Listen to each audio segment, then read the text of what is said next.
I genitori lo venissero a sapere, anche se non si opporrebbero, probabilmente si preoccuperebbero perché non ci resta il tempo per fare i nostri compiti.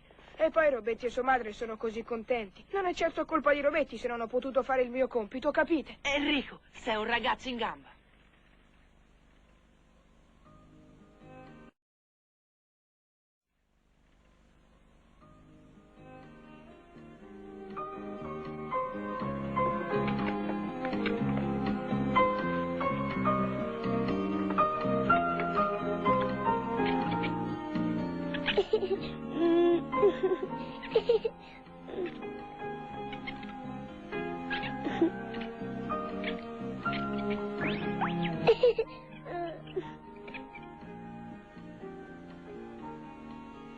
Adriana, davvero, non so spiegarmi perché Enrico non abbia voluto completare la sua composizione.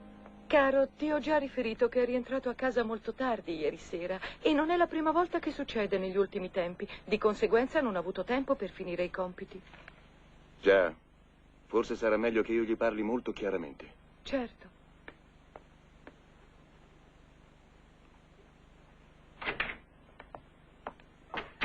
Enrico? Sì, babbo. Sono molto addolorato dal fatto che tu oggi sia andato a scuola senza avere finito i compiti. Inoltre tua madre mi ha detto che da un po' di tempo tu rientri tardi a casa la sera. È vero. Senti una cosa, Enrico, per caso tu hai già letto il giornale di oggi, eh? No, non ancora. C'è un articolo che parla di un povero bambino della tua età che vive solo con sua madre in una soffitta. È così povero che non può permettersi nemmeno il necessario per andare a scuola. In confronto a lui, Enrico, tu sei un bambino davvero molto fortunato. Pensavo che sarebbe molto bello da parte tua andare a trovare quei poveretti e portar loro un po' di aiuto. Sarà per te un'esperienza molto utile.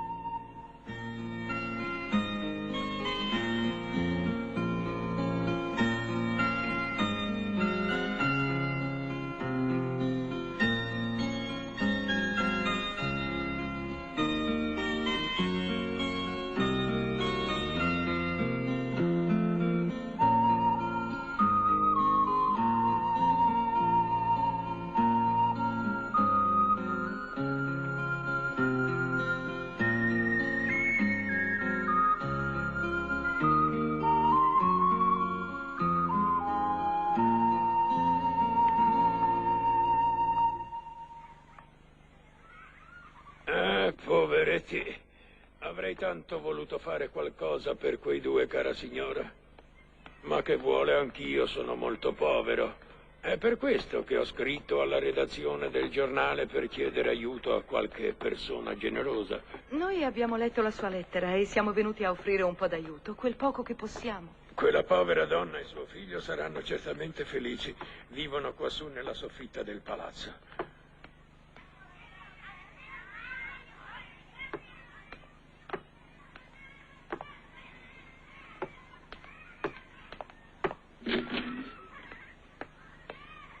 Oh, è appena rientrata.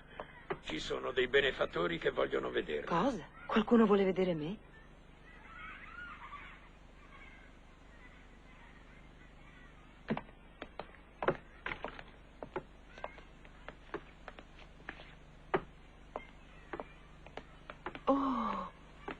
Oh, signora, la ringrazio. Non so proprio che cosa dire per ringraziarla. Ecco, noi temevamo di disturbarla. Oh, no, assolutamente. Voglio che anche mio figlio Luigino vi ringrazi. Prego, entrate. Mamma, io conosco quella donna. Cosa? Che cosa hai detto? Quella donna è la mamma... Prego, signora. C'è un po' di disordine qui dentro, ma entrate pure, venite.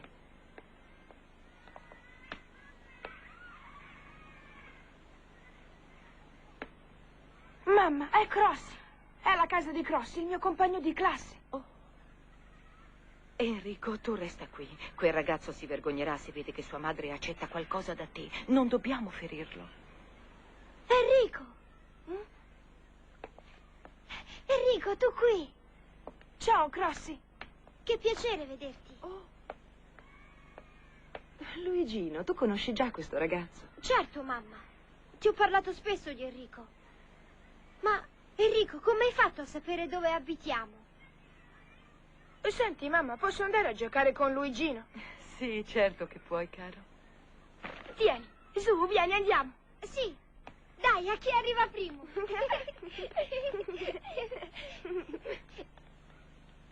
Che cari.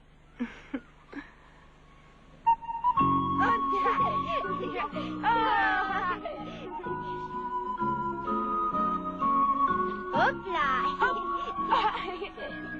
Sali! Opla! È molto bello, Enrico. Ti diverti qui, allora? Che ne dici? Ti piace? Invita me, non è impossibile. Sai, vengo qui tutti i giorni quando ho finito di studiare. È un gioco che mi piace molto, mi ci diverto perché si può fare anche da solo. Ed io sono sempre solo nella soffitta con mia madre. come te, sai. Crossi, non sapevo che fosse la tua casa. Lo so, non saresti venuto a casa mia per giocare con me. E tuo padre? Ecco, mio padre è partito per andare a lavorare in America 6 anni fa e non l'abbiamo più visto né sentito da allora, purtroppo. Enrico, ti sarà sembrato strano che io stessi studiando su una sedia. Cosa? Avevo una scrivania fino all'altro giorno, poi un uomo l'ha presa come interesse per il denaro che ci aveva prestato, ma la sedia da sola mi sembra molto più comoda. E poi, senza la scrivania, la stanza è molto più spaziosa. Mia madre ed io ci abbiamo riso sopra.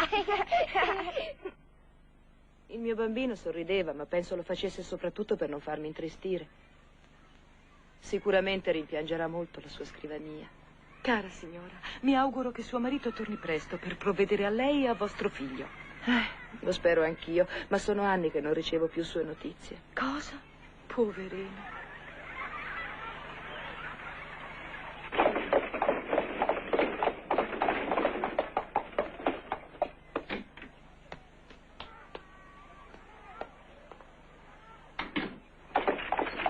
Allora dimmi, Enrico, hai passato un bel pomeriggio dal tuo amico Crossi?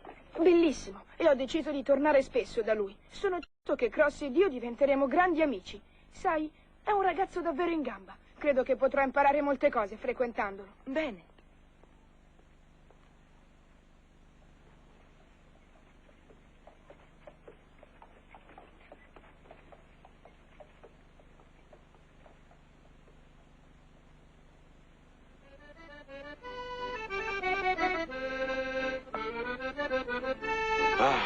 Bene, bene, bene. Così Crossi, quel povero ragazzo, è un compagno di classe di Enrico.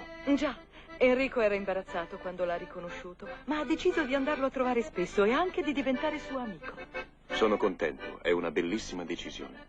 Nostro figlio è davvero un bravo ragazzo, ne sono fiero.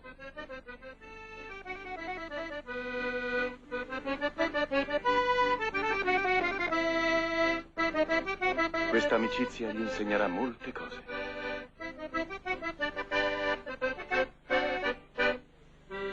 Tanti auguri, un piccolo obolo per favore. Approfittiamo dell'occasione.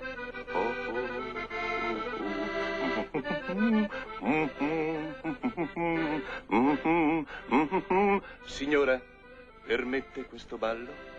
Che pazzia!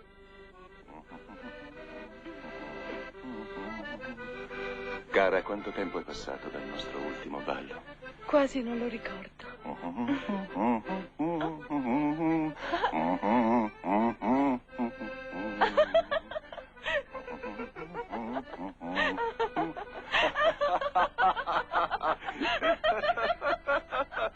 Nino, ma cosa hanno da ridere il babbo e la mamma? Chissà.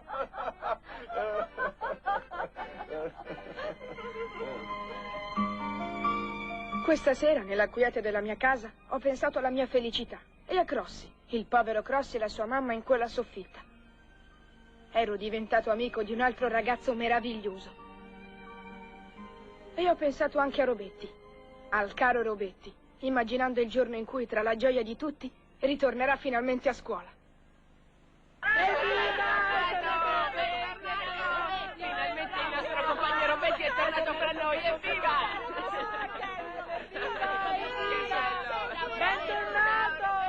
Bentornato Robetti!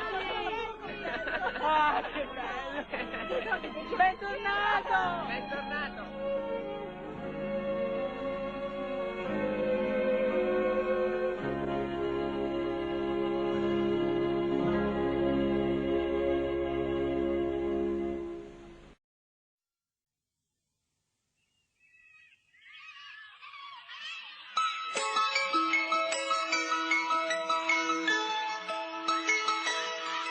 Ricordo ancora il primo giorno a scuola, le mie matite, i pennarelli blu, che lontano quel tempo come vola, verdi giorni che non tornano più. Quanti